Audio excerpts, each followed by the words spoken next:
Perencanaan dan perancangan kawasan Jembatan Suramadu Surabaya yang akan didesain tepat berada di area Surabaya Utara, tepatnya pada Kecamatan Bulak. Area ini merupakan daerah pesisir dengan masyarakat yang memiliki profesi sebagai nelayan dan buru ikan asin. Sebagian besar yang akan didesain merupakan sawah dan tambak, sehingga untuk mengelola site membutuhkan luas 330,75 meter persegi. Berikut merupakan batas-batas site. Sisi utara Jalan Kedung Coek, sisi barat Jalan Hamunur, sisi timur Jalan Cumpat Kulon, dan sisi selatan pemukiman dan pergudangan. Setelah mengetahui batas-batas site, kita memiliki tahapan-tahapan untuk mendapatkan hasil dari perencanaan dan perancangan yang akan didesain. Tahapan tersebut yaitu gambaran umum, analisa, dan konsep. Peruntukan lahan makro ada dua, yaitu lahan terbangun dan tidak terbangun. Pada lahan terbangun ada pemukiman, perdagangan dan jasa, dan fasilitas sosial dan umum. Sedangkan lahan tidak terbangun ada sawah dan tambak. Lahan terbangun pemukiman berada di Jalan Cumpat Kulon. Untuk area pemukiman tidak ikut dalam rancangan. Ekspresi bangunan terlihat kumuh, memiliki kondisi bangunan yang berupa semi permanen karena menggunakan batu bata, seng, dan kayu. Sedangkan perdagangan berada di Jalan Cumpat Kulon. Terdapat warung, tepatnya di pintu masuk makam Walulia Syekh Umar. Memiliki ekspresi bangunan yang tidak memiliki estetika, sehingga menambah kesan kumuh, dan kondisi bangunan yang tidak permanen. Lahan terbangun untuk fasilitas sosial dan umum berada di Jalan Kali Kedinding. Terdapat SDN Kedung Coek. Pemanfaatan SD Kedung Coek sebagai layanan pendidikan sudah sesuai dengan peruntukan lahannya. Kondisi bangunan hanya memerlukan sedikit redesain pada eksteriornya, sehingga tidak terlihat kusam, dan menata aksesibilitas pada jembatan yang ada, karena saat ini untuk masuk ke sekolahan harus melewati terminal terlebih dahulu. Terminal Kedung Coek peruntukan sebagai layanan transportasi sudah sesuai dengan peruntukan lahannya, akan tetapi masih harus ada perubahan pada terminal Kedung Coek, seperti mengoptimalkan kegiatan sesuai peruntukan dan redesain bangunan terminal itu sendiri. Badan Pelaksanaan dan Pengembangan Wilayah Surabaya sudah sesuai dengan peruntukan dan kondisi masih baik.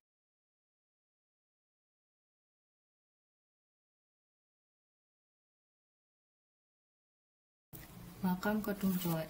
Peruntukan lahan sudah sesuai dengan peruntukan lahannya. Kondisi makam cukup terawat, akan tetapi pada gerbang masuk menuju makam terkesan kumuh.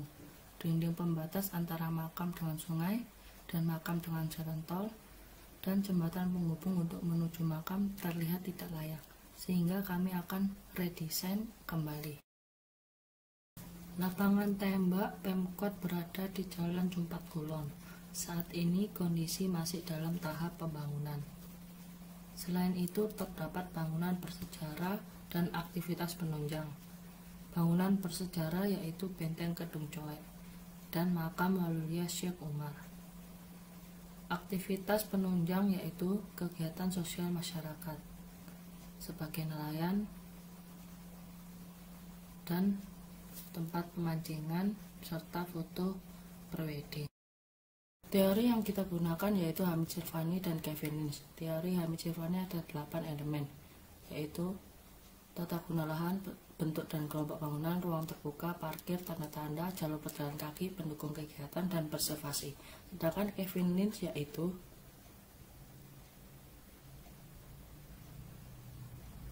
path, edges, district, nodes, dan landmark. Berikut merupakan kebijakan program pembangunan yang digunakan. Tentang penataan ruang ada di Resum UU nomor 26 tahun 2007. Tentang bangunan gedung ada di Resum UU nomor 28 tahun 2002. Tentang pedoman persyaratan teknis bangunan gedung ada di Resum Peraturan Menteri PU nomor 29/PRT/M/2006. tentang Rencana Tata Ruang Wilayah Kota Surabaya tahun 2014 sampai 2034 ada di Peraturan Daerah Kota Surabaya Nomor 12 tahun 2014.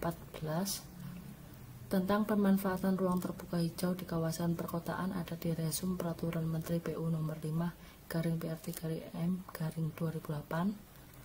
Tentang persyaratan teknis, fasilitas dan aksesibilitas pada bangunan umum dan lingkungan ada di Resum Peraturan Menteri PU Nomor 30/PRT/M/2006. Tentang pemanfaatan ruang dalam rangka pendirian bangunan di Kota Surabaya ada di Peraturan Wali Kota Surabaya Nomor 52 tahun 2017. Dan tentang Waterfront City ada di Penataan Kawasan Waterfront sebagai kawasan pariwisata 2010. Sistem ruang terbuka dan jalur hijau dapat memberi gambaran umum, menganalisis, serta memberi tanggapan. Sistem ruang terbuka yang berada di Jalan Kali Kedinding, termasuk jalan kolektor sekunder, yang memiliki jarak 6 meter. Wajah jalan ini sangat baik dan layak bagi pengguna jalan, baik kendaraan pribadi maupun kendaraan umum. Untuk taman tidak aktif berfungsi sebagai pembatas jalan antara Jalan Kali Kedinding dan Hamunur yang memiliki kondisi penghijauan yang baik, dan terdapat pembatas taman berupa pagar besi, sehingga kita hanya perlu sedikit meredesain taman supaya menjadi lebih aktif. Kita akan meredesain penataan vegetasinya, memberi nama daerah, serta menghilangkan pembatas taman. Jalan pedestrian kurang layak bagi pejalan kaki karena memiliki ketinggian yang berbeda dan terkesan kumuh karena tidak memiliki tempat sampah. Pada ujung jalan pedestrian memiliki kondisi yang tidak baik, akan tetapi memiliki tata hijau dan jalur hijau yang cukup baik. Banyak tanaman peneduh dan street furniture yang dimiliki berupa lampu jalan, petunjuk arah jalan, dan rambu. Akan tetapi masih ada yang terhalang oleh vegetasi, sehingga kami akan memberi elevasi, street furniture, dan rambu jalan. Jalan Kedung Coek dan Cumpat Kulon merupakan jalan lokal, memiliki lebar jalan kurang lebih 3 meter. Jalan Kedung Coek memiliki wajah jalan sangat tidak layak untuk dilewati oleh kendaraan, tidak memiliki street furniture, dan tidak memiliki jalur hijau yang direncanakan karena ditumbuhi oleh tumbuhan liar. Kondisi saat ini tidak layak untuk dilewati bagi pejalan kaki maupun kendaraan. Jalan Cumpat Kulon, kondisi saat ini tidak ada pembatas jalan berupa elevasi antar kendaraan dan pejalan kaki, hanya dapat dilewati satu mobil, sehingga kami akan memberikan street furniture, penataan vegetasi, dan memberi elevasi pada pejalan kaki di Jalan Kedung Coek dan Jalan Cumpat Kulon, sehingga tanah yang diizinkan untuk didirikan bangunan yaitu dengan maksimal luas lantai dasar bangunan 76.366,2 meter persegi dan sisa 254,383 meter persegi adalah daerah hijau ataupun area resapan air. Atau kekuatan adalah memiliki pemandangan berupa pesisir pantai, berada di bawah kaki jembatan Suramadu, dekat dengan bangunan cagar budaya berupa benteng Kedung Coek dan makam Syekh.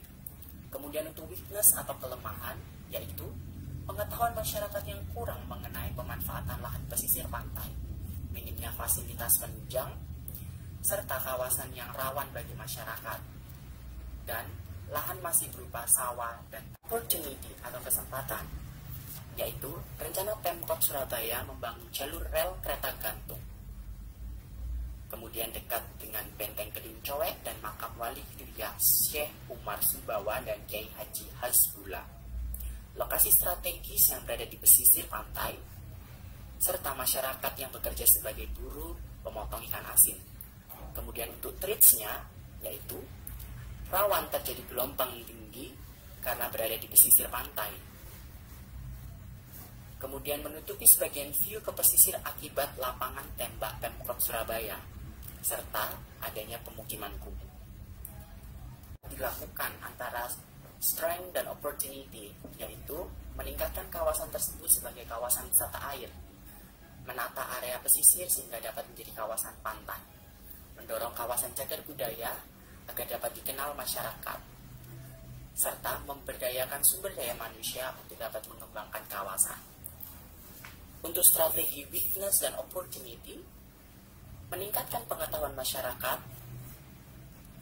memberdayakan SDM untuk berpartisipasi dalam pengembangan dan pengelolaan, menambah fasilitas umum, mendesain taman kota, serta mendorong pengembangan kawasan lingkungan.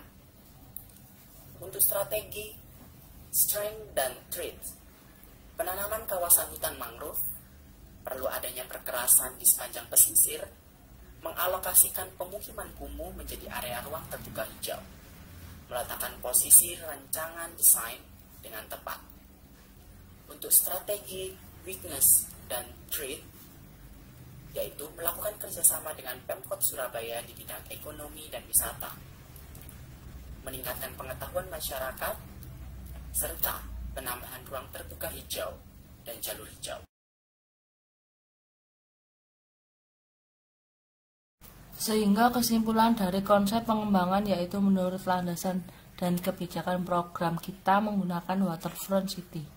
Menurut teori Hamid Sirvani yang memiliki kesimpulan memanfaatkan kondisi fisik pantai untuk kegiatan rekreasi dan wisata pantai, pembangunan diarahkan di sepanjang badan air dengan tetap mempertahankan keberadaan ruang terbuka, dan perbedaan budaya diarahkan untuk menunjang kegiatan pariwisata, terutama wisata air. Konsep pengembangan kami menggunakan dua konsep, yaitu commercial waterfront dan recreational waterfront. Commercial waterfront akan dijadikan kawasan komersial yang memiliki kriteria, yaitu harus mampu menarik pengunjung yang akan memanfaatkan potensi kawasan pantai. Bangunan harus mencirikan keunikan budaya setempat dan mempertahankan keberadaan golongan ekonomi. Dalam konsep komersial waterfront akan ditempatkan di Jalan Kali Kedinding, terdiri dari rest area sebagai tempat istirahat dengan fasilitas seperti kafe, dan wisata apung sebagai tempat berbelanja khas Surabaya, Jawa Timur. Sedangkan recreational waterfront akan dijadikan kawasan wisata dan ruang terbuka hijau, memiliki kriteria yaitu memanfaatkan kondisi fisik pantai untuk kegiatan rekreasi seperti kids zone dan sport area. Pembangunan diarahkan di sepanjang badan air dengan tetap mempertahankan keberadaan ruang terbuka, dan kekhasan arsitektur lokal dapat dimanfaatkan secara komersial guna menarik pengunjung. Dalam konsep rekreasional akan ditempatkan di Jalan Jumat Kulon, terdiri dari ruang terbuka sebagai tempat menikmati fasilitas seperti sport zone, dan wisata air sebagai tempat menikmati olahraga air. Sesuai peruntukan lahan, lokasi site digunakan sebagai area komersil. Oleh sebab itu, akan didesain bangunan rest area satu lantai dengan konsep semi-outdoor. Fasilitas yang ada di rest area adalah food court indoor dan outdoor, serta pusat perbelanjaan. Bentuk dan masa selanjutnya dalam teori Hamid Sirvani yaitu wisata apung. Wisata apung ini memanfaatkan tambak dan sawah yang ada. Desain dari wisata apung ini diperuntukkan sebagai tempat berbelanja produk lokal dan kuliner bagi pengunjung. Wisata apung ini mengadaptasi dari bangunan tradisional Surabaya, Jawa Timur. Untuk poin ruang terbuka yang berada di lokasi site didesain dengan ruang terbuka hijau yang aktif, sehingga masyarakat dapat melakukan kegiatan yang produktif. Area yang didesain adalah ruang terbuka aktif yang luas, sehingga masyarakat dapat duduk bersantai, membaca, bersepeda, dan melakukan kegiatan yang lain. Selain itu dibuat juga mini outdoor amphitheater yang digunakan untuk live musik dan aksi pertunjukan yang lain. Didesain pula sport zone yang menyediakan skateboard park, yoga, gym outdoor, jogging, dan sepeda trek. Selain itu didesain pula kids zone bagi anak-anak agar dapat bermain dengan aman dan nyaman. Ruang terbuka selanjutnya dari Hamid Sirvani berada di Jalan Kali Kedinding. Ruang terbuka ini berupa taman yang tidak aktif. Redesain yang akan dilakukan berupa memindahkan jalur pejalan kaki ke dalam taman, dilengkapi dengan street furniture, menata ulang vegetasi dalam taman, dan memberi papan nama daerah pada ujung ruang terbuka. Jalur masuk ke lokasi site melalui Jalan Tambak Wedi Baru yang langsung menuju menuju jalan kali ke dinding. Ditambahkan jalur sirkulasi baru di dalam site, serta gerbang masuk sebagai penanda bagi masyarakat. Jalan tersebut memiliki dua jalur. Jalur masuk dengan lebar 7 meter yang dapat dilalui 2 mobil dan 1 bis. Sedangkan jalur keluar dengan lebar 7 meter dapat dilalui 1 mobil dan 1 bis. Disediakan juga bangunan parkir 3 lantai bagi mobil dan sepeda motor, agar pengunjung lebih mudah untuk mencari area parkir yang tersedia pada gedung tersebut, serta pengunjung tidak merasa cemas jika sedang ada hujan ataupun cuaca sangat panas karena kendaraan berada aman di dalam gedung parkir. Staged floor one-way circulation digunakan sebagai jalur sirkulasi di dalam gedung parkir dengan menggunakan sistem parkir 90 derajat. Sedangkan untuk parkir bis disediakan terpisah dengan parkir mobil dan parkir sepeda motor. Desain untuk parkir bis adalah desain outdoor dengan sistem parkir 45 derajat. Disediakan pula penanda bagi petunjuk masyarakat, seperti penanda lokasi atau map site, petunjuk bangunan, rambu-rambu jalan, serta penanda nama bangunan. Pedestrian luas dari Hamid Silvani pada ruang terbuka di Jalan Kali Kedinding berada di antara vegetasi dengan street furniture sebagai fasilitas bagi pejalan kaki, sehingga pejalan kaki merasa nyaman dan aman, dengan pohon peneduh untuk melindungi dari sinar matahari. Konsep pengembangan menurut Kevin Lynch yang kami gunakan yaitu landmark sebagai ikon dari perencanaan dan perancangan ini. Berikut merupakan peta kawasan dari konsep pengembangan Waterfront City. Bagian A, rest area, terdapat food area dan tempat beristirahat.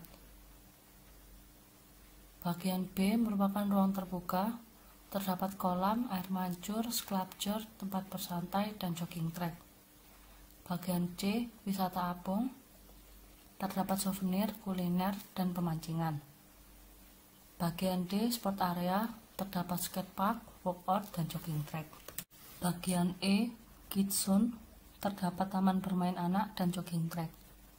Bagian F merupakan area foto. Bagian G, waterfront, terdapat spot foto dan spot water. Bagian H terdapat lahan parkir.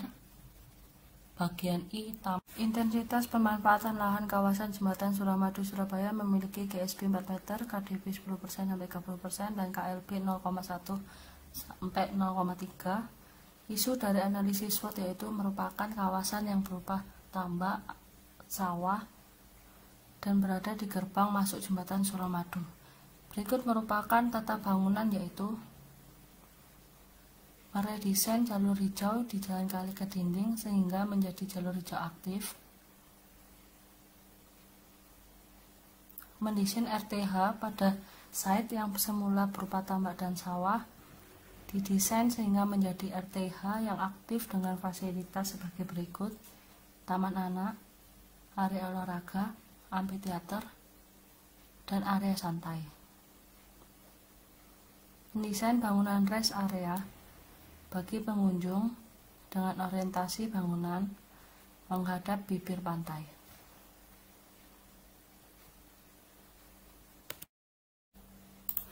Membuat penanda berupa gerbang masuk di depan lokasi agar dapat dilihat pengunjung dari kejauhan. Bangunan rest area 1 lantai didesain sebagai tempat rekreasi bagi pengunjung. Bangunan ini dibagi menjadi 2 zona private bagi kantor pengelola dan zona publik bagi pengunjung.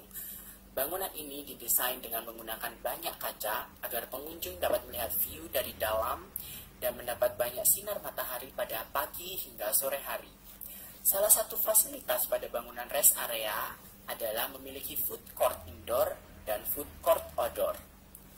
Bangunan ini juga menyediakan fasilitas bagi pengunjung berupa area drop-off bagi pengunjung yang diantar menggunakan mobil.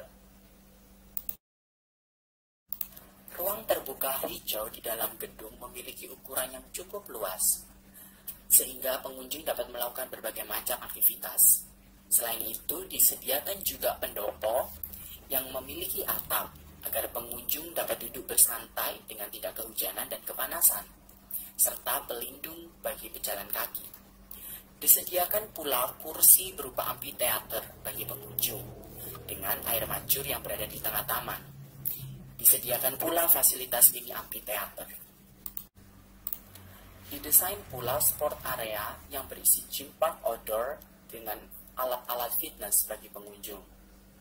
Selain itu, ada juga skateboard park yang dapat digunakan untuk bermain dan berolahraga skate, serta area terbuka hijau yang dapat dilakukan untuk berolahraga dengan kapasitas bagi banyak orang, seperti senam, yoga, dan lain-lain. Pada waterfront area, didesain dengan berbagai macam fasilitas yang disediakan, seperti lahan parkir sepeda motor, pedestrian, toilet umum, spot untuk olahraga air, taman yang asri, serta air mancur pada area tersebut, sehingga pengunjung merasa aman dan nyaman. Didesain pula kids zone bagi anak-anak yang colorful, agar anak-anak dapat bermain dan belajar dengan aman dan nyaman. Kemudian ditambahkan pula fasilitas berupa spot foto dengan desain jembatan gantung, sehingga pengunjung dapat berfoto dan melihat view dari ketinggian. Taman tidak aktif dalam area desain memiliki 3 titik. Titik pertama pada ujung taman akan diberikan papan nama daerah Jalan Kali Kedinding yang mengartikan bahwa sudah berada di Jalan Kali Kedinding. Memberikan pedestrian juga untuk taman ruang terbuka dengan fasilitas yang sesuai standar, seperti lampu, tong sampah, dan bolart. Jalur pedestrian yang sebelumnya berada di luar taman depan SD Gedung Coek akan dipindahkan ke dalam taman, tentunya tidak melupakan standar yang ada. Serta kita juga menambahkan skulptur sebagai simbol bahwa pengendara sudah memasuki kota Surabaya. Titik kedua berada di depan jembatan SD Gedung Coek. Untuk melindungi pengguna yang berasal dari SD Gedung Coek yang ingin ke taman akan diberikan fasilitas seperti zebra cross dan bridging crossing, sehingga saat menyeberang tidak perlu melambaikan tangan. Titik ketiga berada di depan BPWS. Taman ini beda dengan taman sebelumnya karena lebar dari taman ini lebih kecil, sehingga pada taman ini kita hanya meredesain dengan memberikan tempat kursi, lampu, dan vegetasi. Wisata apung ini merupakan konsep dari komersial waterfront. Wisata apung mengadaptasi dari rumah adat Surabaya, Jawa Timur. Keunikan dari wisata apung ini yaitu saat menuju ke jembatan yang ada di seberang, pengunjung dapat menggunakan perahu gazebo. Perahu gazebo ini cara penggunaannya dengan menggunakan tali. Selain fasilitas untuk pengunjung, kita juga memberikan fasilitas sendiri bagi penjual produk lokal. Di dalam wisata apung ini menyediakan berbagai macam fasilitas, seperti fasilitas berbelanja produk lokal, kuliner khas Surabaya dengan cara menjualnya menggunakan perahu, memancing, dan rumah makan. Rumah makan ini tersedia 2 tempat makan, yaitu lesehan serta menggunakan kursi.